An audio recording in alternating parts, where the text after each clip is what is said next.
接下来，咱来看今仔日台语新闻的专题。行政院伫去年推出开放3年的政策，要提升高产的硬体设备，用要到6亿的经费征收21座本地就有的山屋，另外要搁起12间的山屋。不过，这项政策算是引起大家无共款的讨论。就山友认为讲，较大众化的路线会当继续做观光规划，要若较困难的，就要保留大自然的模样，唔通甲山林全部变做是都市。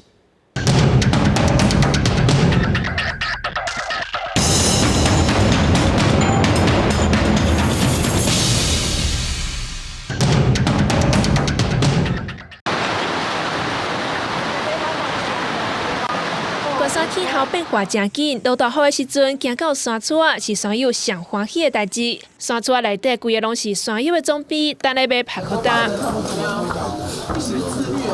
开放3年的政策拍开台湾山的大门，提升硬体设施，要让山友登山更较安全便利。来强化这个相关的这个安全的配套措施，比如讲咱的避难小屋、登山屋要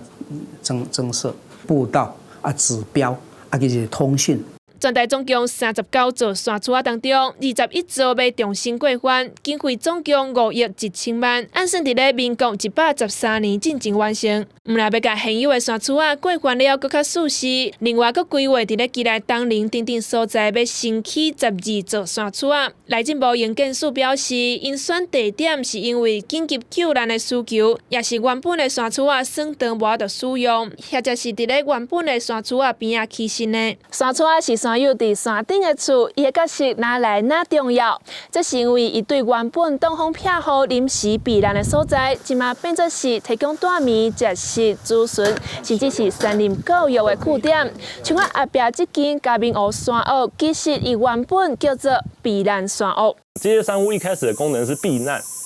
可是后来呢，你会发觉大家并不是把它当成个避难的地方，大家是把避难山屋变成一个像是一个稀有资源的存在。大家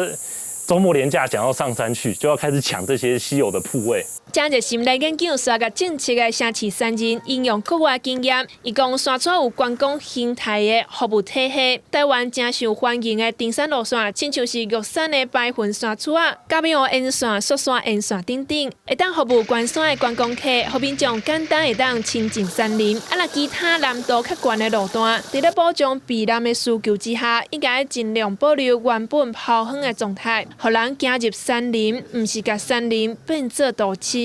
我们做什么都目前看起来像做半套，可是我们至少可以找一个适合台湾的方案。